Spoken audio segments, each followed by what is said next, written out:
교과서 163쪽을 보면서 빈칸을 채워보겠습니다. 먼저 세포는 생명활동에 필요한 물질을 흡수하고 필요 없는 물질을 내보낸다.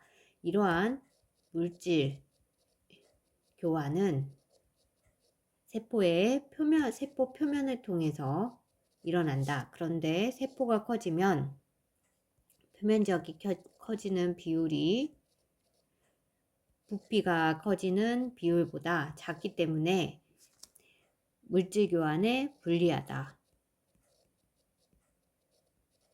그래서 즉 세포의 부피에 대한 표면적의 비가 커야 물질 교환에 유리하므로 세포는 어느 정도 커지면 분열하여 그 수를 늘린다. 그래서 7번을 보면 다음은 한변 길이가 다른 정육면체의 부피와 표면적의 관계를 나타낸 것이다. 우리가 결론적으로 보자면 여기 한변의 길이가 부피가 이렇게 커졌다 라고 하면 표면적도 커지긴 하죠. 그리고 부피가 당연히 이제 커질 것이고, 하지만 부피당 표면적의 비를 보면 오히려 줄어든 것을 볼 수 있습니다. 따라서 부피당 표면적 비가 커야 물질 교환에 유리하겠죠. 따라서 3cm 같은 경우는 하나의 큰 세포보다는 여러 개 1cm짜리 세포가 여러 개 있는 것이 훨씬 더 유리하다. 그래서 정육면체를 세포에 비유할 때 위 자료에 대한 설명 옳은 것은 부피가 커질수록 물질 교환 능력이 높아진다. 물질 교환이라는 것은 부피당 표면적 비가 넓어야겠죠.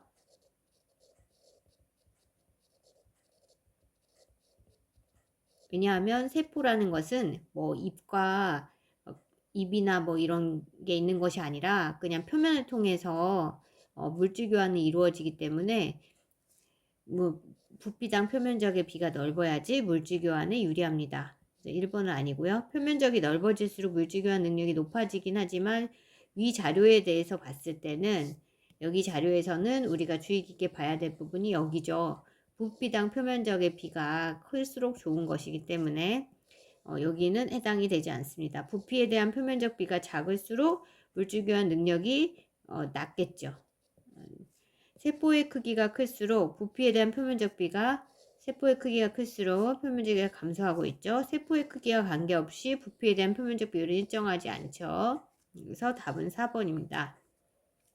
그래서 이 문제를 통해 알 수 있는 것은 세포가 크기를 늘리는 것이 아니라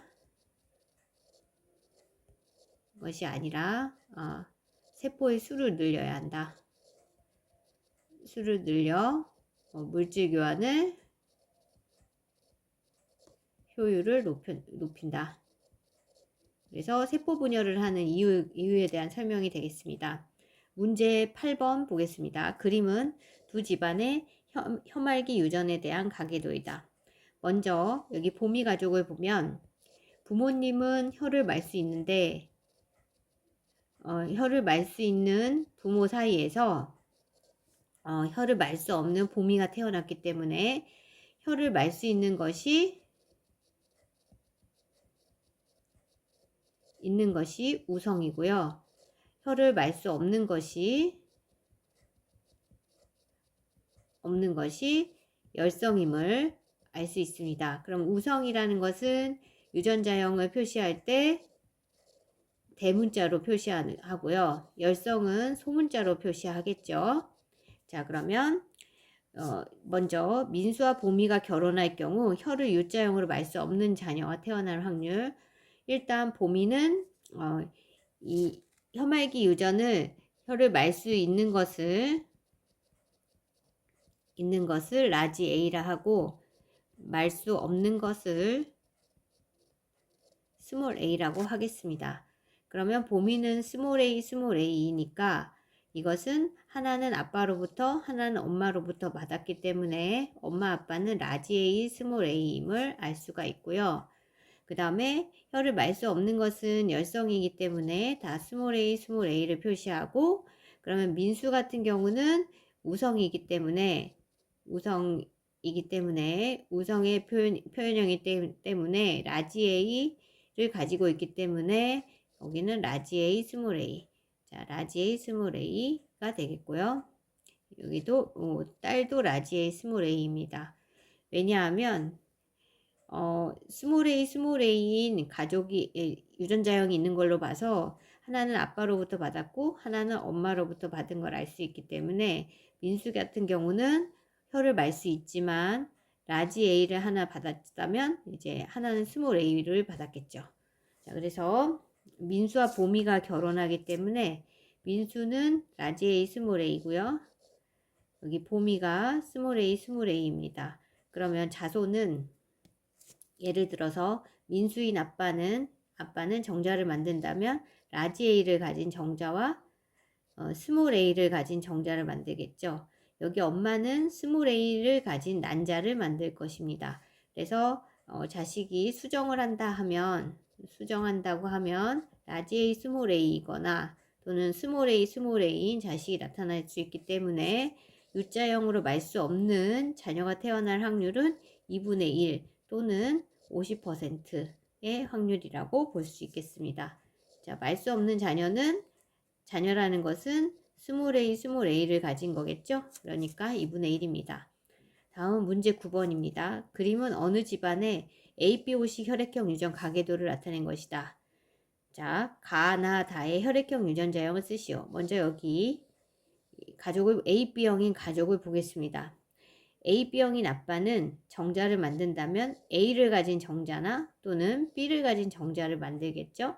AB형인 엄마는 A형을 가진 난자나 B를 가진 난자를 만들 거예요.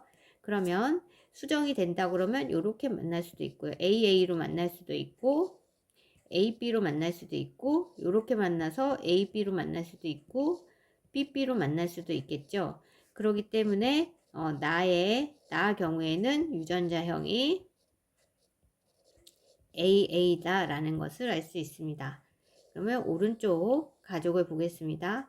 O형인 아빠는 OO의 유전자형을 가질 것이고 가는 B형이기 때문에 유전자형을 분석해 본다면 BB일 수도 있고 BO일 수도 있습니다. 하지만 자식이 OO가 나왔기 때문에 OO가 나왔다는 것은 하나는 아빠로부터 받고 하나는 엄마로부터 받았다는 거죠. 그러니까 엄마의 유전자형은 BO라는 것을 자손을 통해서 유추해 볼 수 있습니다.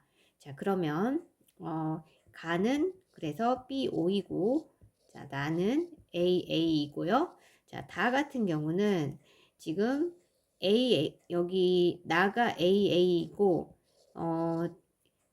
요 O형인 여자분은 OO이기 때문에 이 자손은 AO인 자손만 나올 것입니다. 그래서 가나다의 혈액형은 다는 AO형이 되겠습니다. 그러면 다음 페이지로 이동하도록 하겠습니다.